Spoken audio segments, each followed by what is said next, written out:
صلی اللہ علی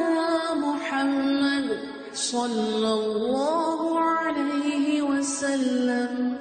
اعوذ باللہ السمیع العلیم من الشیطان الرجیم، بسم اللہ الرحمن الرحیم، والصلاة والسلام علی رسولہ الکریم۔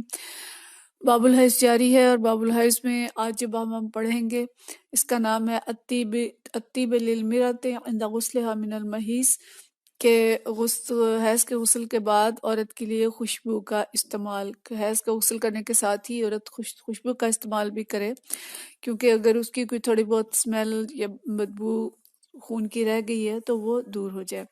یہ حدیث جو ہے حدیث نمبر 307 ہے، حضرت ام عطیہ سے روایت ہے، عن ام عطیہ عن النبی صلی اللہ علیہ وسلم، نبی کریم صلی اللہ علیہ وسلم سے فرماتی ہیں، قالت کننا ننہا، کہ ہمیں منع کر دیا گیا تھا،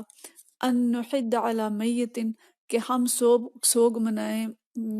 میت پہ، کہ ایک حد قائم کر دی گئی تھی، نحدہ کہ ایک ممنوع کر دیا گیا تھا کہ ہم میت پر سوگ منائیں فوق ثلاث، 3 دن سے زیادہ، الا علی زوج 4 اشہر و عشرہ، سوائے اس کے کہ کسی کے شوہر کا انتقال ہو گیا ہو تو وہ 4 مہینے اور 10 دن تک اس کا سوگ کر سکتی ہے۔ کر سکتی کیا مطلب، اس کی عدت ہوگی جو اس کو 4 مہینے اور 10 دن پوری کرنی ہوگی۔ اور ہمیں معلوم ہے کہ جو عدت ہے اس کے اندر احکام یہی ہوتے ہیں کہ اس میں زینت نہیں کرنی، خوشبو نہیں لگانی، اور آگے بہت سی چیزیں آ رہی ہیں، ان کو ہم پڑھتے ہیں کہ یہ سب پابندیاں تھیں سوگ کی حالت میں، عدت کی حالت میں، لیکن اس حالت میں بھی خوشبو لگانے کی، جو کہ خاص طور پہ مینسس کے بعد، غسل کے بعد کی خوشبو ہے، اس کی اجازت دی گئی تھی۔ تو منع کر دیا گیا تھا 3 دن سے زیادہ میت پہ سوگ کرنے کا، سوائے اس کے کہ عدت کے دن ہوں۔ ولا نقتحل، سرما نہ لگائیں، ولا نتطیبا، خوشبو نہ لگائیں، ولا نلبسا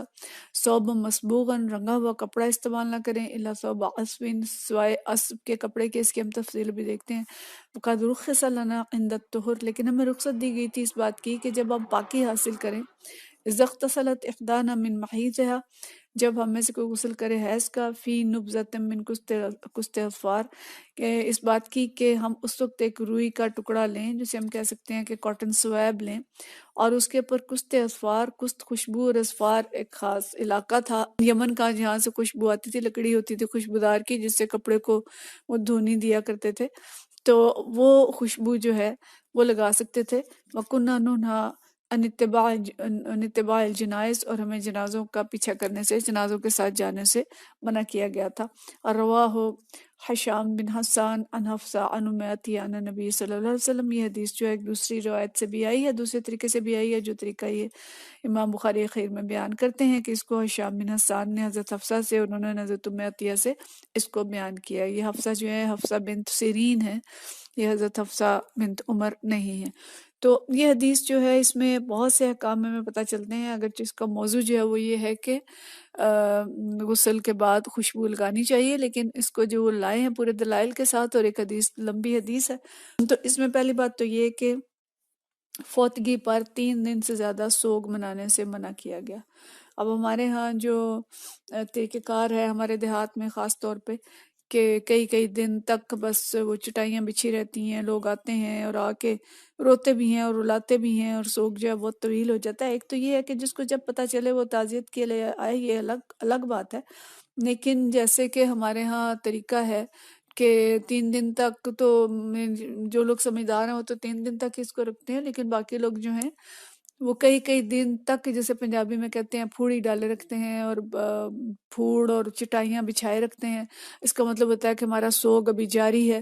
اور اتنے دن تک جو گاؤں کی عورتیں ہیں وہ باقاعدہ آتی ہیں، آ کے بیٹھتی ہیں، اور جو کوئی نہیں آتی اس پہ اعتراض ہوتا ہے، یعنی ہر روز سوگ کے لیے آنا ہے، اور اتنے دن تک عورت بھی، گھر کی عورتیں بھی جو ہیں گندے مندے کپڑوں میں رہیں گی، اور مطلب جو سوگ کی ساری علامات ہیں وہ کی جاتی ہیں۔ تو نبی کریم صلی اللہ علیہ وسلم نے کسی بھی میت پر 3 دن سے زیادہ سوگ کرنے سے، اور 3 دن سے زیادہ یہ رسومات جو جاہلانہ ہم نے بنا لی ہیں ان سے منع فرمایا، اللہ یہ کہ جو عورت کی عدت ہے شوہر کی وفات کے بعد، وہ 4 مہینے اور 10 دن ہے، اس پوری عدت میں وہ ان چیزوں کا خیال رکھے گی جن سے نبی کریم صلی اللہ علیہ وسلم نے منع فرمایا، اور وہ زینت ہے عورت کی جو وہ کرتی ہے، اور اس کے علاوہ عدت کے جو دوسرے احکام ہیں اس کو پورا کرے گی۔ اور وہ احکام کیا ہیں؟ منع کیا گیا تھا ولا نقتحل، کہ ہم آنکھوں میں سرما نہیں لگائیں گے۔ سرمے سے مراد کیا ہے کہ آنکھوں کا جو میک اپ ہے ہر طرح کا وہ نہیں کیا جائے گا، کیونکہ آنکھیں ظاہر ہے سارا ہی میک اپ اہم ہوتا ہے، لیکن اگر سارا میک اپ کریں لیکن آنکھوں کا نہ کریں تو میک اپ نہیں ہوتا۔ تو آنکھوں کی زینت، آنکھوں کا سرما وہ ان دنوں میں منع کیا۔ وَلَا نَلْبَسَ ثَوْبًا مَصْبُوغًا، اور رنگا ہوا کپڑا استعمال نہیں کریں گے۔ مصبوغہ یہ صاد بے غین اس کا جو صیغہ ہے، تو صبغہ جس کو ہم قرآن پاک میں پڑھتے ہیں صبغۃ اللہ، اللہ کا رنگ، تو رنگا ہوا کپڑا سے مراد یہ نہیں ہے کہ عورت رنگین کپڑے نہیں پہن سکتی، کوئی بھی کسی بھی قسم کے کلرڈ کپڑے نہیں پہن سکتی۔ اصل میں اس دور میں یہ خاص قسم کی زینت ہوتی تھی کہ سادہ کپڑا لے کے اس کے اوپر کوئی خاص قسم کا رنگ اور پینٹ وغیرہ لگائے جاتے تھے جو زینت کی علامت ہوتی تھی۔ تو اگر اور اس کے سوائے اللہ صوبہ اسب، سوائے اسب کے کپڑے کے جو یہاں پہ استثناء دیا، تو اسب کا کپڑا جو تھا یہ اصل میں یہ تھا کہ یہ ایسا کپڑا نہیں ہوتا تھا کہ جو سادہ کپڑا ہے اور اس کے اوپر رنگ لگایا ہے، بلکہ یہ پہلے سے ہی یعنی پرنٹڈ کپڑا ہوتا تھا، یا اس پہلے سے ہی دھاگا جو تھا وہ رنگین ہوتا تھا۔ اس کی کوئی خاص قسم ہوتی تھی کہ دھاگا لے کے اس کے اندر گرے لگاتے تھے، پھر اس کو رنگتے تھے، تو اس میں کسی جگہ پہ رنگ چڑھتا تھا اور کسی جگہ پہ نہیں چڑھتا تھا، تو وہ ایک پرنٹ سا بن جاتا تھا۔ تو وہ کپڑا بالکل سرخ نہیں ہوتا تھا، اس لیے اس کی اجازت دی گئی کہ پرنٹڈ کپڑا پہن سکتے ہیں۔ تو اس لیے آج ہم یہ نہیں سوچ سکتے کہ پرنٹڈ کپڑے ممنوع ہیں اور صرف سفید اور سادے کپڑے ہی پہن سکتی ہیں، ایسی بات نہیں ہے۔ پہلے سے پرنٹڈ کپڑے پہنے جا سکتے ہیں، لیکن جن کپڑوں پہ زینت ہے، یعنی جیسے کپڑے پہ کڑھائی کی گئی ہے، خاص طور پہ کڑھائی والے کپڑے، کام والے کپڑے، اوپر پٹیاں ایسی لیسدار لگائی گئی ہیں، کوئی بھی زینت والی چیز ہم خود سمجھ سکتے ہیں، موتی ستارے، زینت، لیس، پٹی، کڑھائی، تو ایسے کپڑے جو کہ پرومیننٹ ہیں زینت میں، سوگ کی حالت میں اور عدت کی حالت میں ان کپڑوں کا پہننا جو ہے وہ منع ہے کہ ایسے کپڑے نہ پہنے جائیں، سادے کپڑے پہنے جائیں۔ ہاں پرنٹڈ کپڑے اور کلرڈ کپڑے جو ہیں وہ تو پہنے جا سکتے ہیں، لیکن بہت شوخ رنگ ایسے کہ جن سے جو خوشی میں پہنے جاتے ہیں، یا جو جن کو ہم دیکھتے ہیں کہ دیکھنے میں ہی شوخی ظاہر ہوتی ہے، تو اس طرح کے کپڑے جو ہیں وہ ایک بیوہ کو عدت کے دنوں میں نہیں پہننے چاہیے، اس کا اسے خیال رکھنا چاہیے۔ تو اور اس کے ساتھ کہا کہ اس کے ساتھ ہی انہیں سب کچھ منع کرنے کے باوجود جس چیز کی اجازت دی گئی تھی، وَقَدْ رُخِصَ لَنَا عِنْدَ الطُّہُرِ، ہمیں اس چیز کی رخصت دی گئی تھی کہ جب غسل کریں، اذا اغتسلت احدانا من المحیض، کہ جب کوئی حیض کا غسل کرے تو اس وقت وہ کیا کرے، فی نبذۃ من قسط اظفار، کہ وہ ایک روئی کا ٹکڑا لے اور اس کو قسط اظفار سے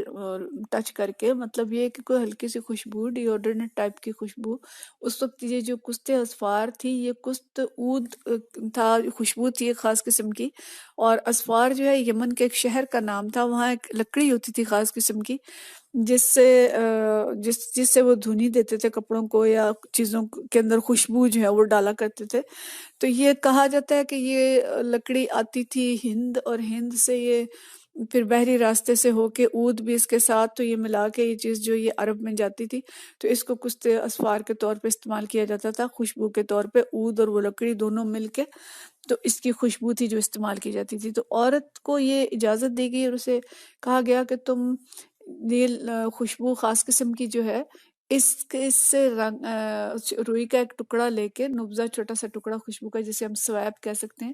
کہ کاٹن سویب لیں اور اس کے ساتھ یہ خوشبو لگا کے اس کو استعمال کر لیں اس خاص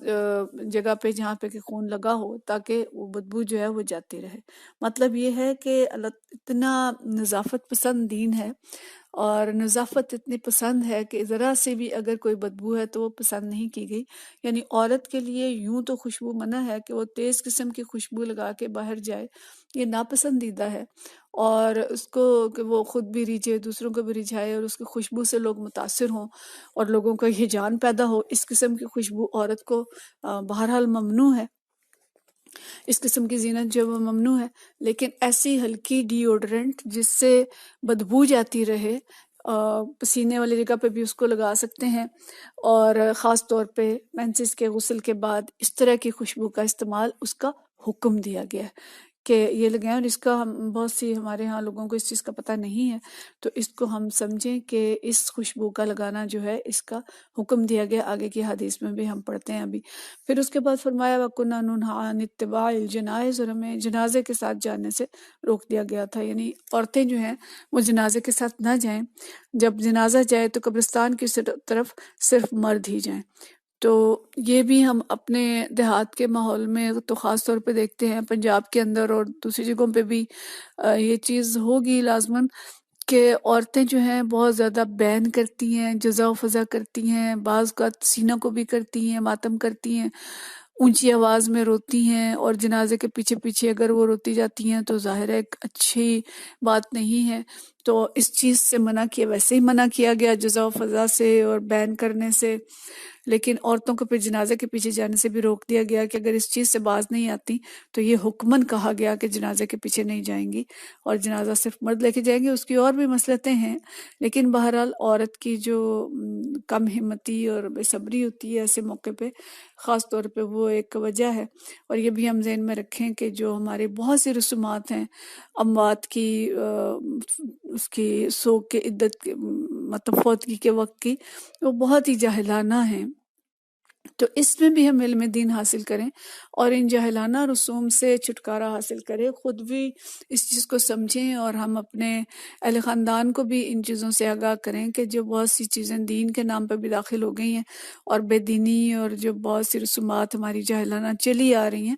ان سے بھی ہم اپنے آپ کو اب پاک کریں، اور ہم اپنے شادیوں کو بھی اللہ تعالیٰ کی رضا کے مطابق کریں، خوشیوں کو بھی اور اپنی غمیوں کو بھی اللہ اور اس کے رسول صلی اللہ علیہ وسلم کے بتائے ہوئے طریقے کے مطابق کریں۔ بہرحال جو موضوع یہاں پہ تھا، یہ موضوع تو تھا کہ غسل حیض کے بعد عورت کو چھوٹا سا ٹکڑا سویب لے کے تو خوشبو ہلکی سی ڈیوڈرنٹ جو ہے وہ لگا لینی چاہیے، تاکہ جو تھوڑی بو ہے وہ دور ہو جائے۔ وآخر دعوانا ان الحمد للہ رب العالمین۔